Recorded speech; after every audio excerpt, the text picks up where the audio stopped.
Olá, meus queridos alunos, tudo bem? Estreia de curso aqui no canal, o curso de formação das palavras. Como é uma primeira aula, eu vou fazer aquilo que eu sempre faço, uma introdução ao assunto, ou seja, o assunto formação das palavras. Bom, pessoal, no curso anterior, o curso de estrutura das palavras, nós estávamos decompondo as palavras em partes constituintes, ou seja, em elementos mórficos. Então, nós vimos lá o radical, o prefixo, o sufixo, as desinências, bem como as vogais temáticas. A partir de agora, nós usaremos esses mesmos elementos mórficos para formar as palavras. Daí o nome do curso, Formação de Palavras. Antes, porém, veremos alguns conceitos básicos para entender melhor como as palavras se formam na língua portuguesa, ou seja, faremos a diferenciação entre palavras primitivas e palavras derivadas, palavras simples e palavras compostas. As palavras primitivas, pessoal, são aquelas que nasceram primeiro na língua. Olha o exemplo: pedra, ferro. Já as palavras derivadas são aquelas que derivam das primitivas, ou seja, nasceram depois. Olha o exemplo: pedreiro e ferreiro. As palavras simples são aquelas que têm um único radical. Olha o exemplo: guarda, chuva, beija, flor. Já as palavras compostas são aquelas que têm dois ou mais radicais. Olha o exemplo: guarda-chuva e beija-flor. Percebam que guarda-chuva, instrumento utilizado para se proteger da chuva, é o nome de um único elemento, de uma única palavra, embora eu utilize duas para formá-la. O mesmo ocorre com a palavra beija-flor, que é o nome do pássaro. Esses conceitos são muito simples, mas é importante entendê-los, pessoal, pois é deles que surgem os processos de formação das palavras, o assunto principal do nosso curso. Existem dois grandes processos de formação das palavras na nossa língua: o processo de derivação e o processo de composição. Isso quer dizer que a maioria das palavras existentes na língua portuguesa serão formadas através de um desses processos, tá? Esses dois grandes processos, eles têm subdivisões, e é deles que provém, né, o que nós chamamos de subprocessos, tá? Nós vamos estudar cada processo com derivação, composição e cada subprocesso, digamos assim. O processo de derivação, por exemplo, ele é dividido em derivação prefixal e derivação sufixal.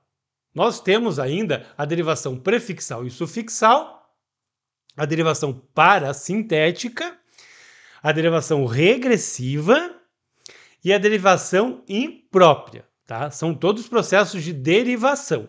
Já o processo por composição, ele é dividido em processo por justaposição, aglutinação e o processo por hibridismo. Interessante vocês já perceberem que todos os processos por derivação formam palavras com um único radical. Já os processos por composição formam palavras com dois ou mais radicais, daí o nome composição. Nesta aula falaremos dos processos de derivação prefixal e derivação sufixal, que é muito fácil. O processo de derivação prefixal é o processo de formação de palavras que consiste em colocar um prefixo antes de um radical ou de uma palavra, para formar uma palavra nova. Olha o exemplo. Eu posso formar, por exemplo, com o prefixo des, mais a palavra controle, a palavra descontrole. O prefixo bi, mais a palavra campeão, a palavra bicampeão. Notem que controle tem um significado e descontrole tem outro. São palavras diferentes. O mesmo ocorre com as palavras campeão e bicampeão.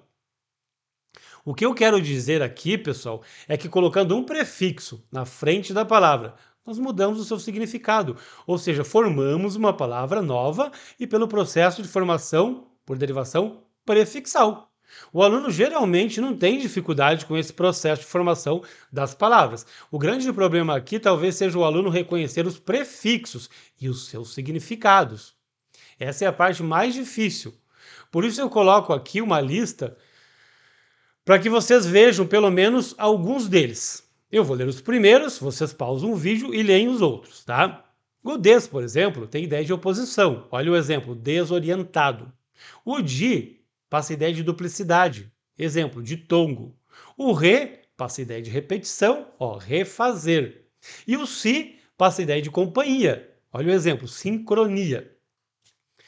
Bom, pessoal, agora nós vamos falar do processo de derivação sufixal, que, como o próprio nome já diz, ocorre quando colocamos um sufixo depois do radical ou de uma palavra. Agora trabalharemos com o sufixo, daí o nome derivação sufixal. Exemplo, palavra porta mais sufixo eiro forma porteiro. Palavra feliz mais sufixo mente forma felizmente. Existe também uma lista imensa de sufixos, pessoal, e é bom que vocês conheçam pelo menos alguns deles, tá? Por isso eu vou colocar uma lista aqui também, do ladinho, tá? Como exemplo, e eu vou ler os primeiros, vocês pausam o vídeo e leem os outros. O ismo, por exemplo, ele é formador de substantivos. Olha o exemplo, racismo. O ado é formador de adjetivos. Olha o exemplo, animado. O eirão, ele é formador de aumentativos. Olha o exemplo, vozeirão. E o isar é formador de verbos. O exemplo, utilizar. A gente viu isso em ortografia. Bom, pessoal, os nossos dois primeiros processos de formação das palavras são esses. Eles não são difíceis. Em geral, o aluno não tem dificuldade com esses dois processos. Porém, eles são importantes para que a gente possa seguir adiante. Porque na aula que vem, nós precisaremos deles, tá? Para que a gente possa entender os nossos dois processos de formação das palavras, que é o processo de derivação prefixal e sufixal e o processo por parassíntese. Bons estudos!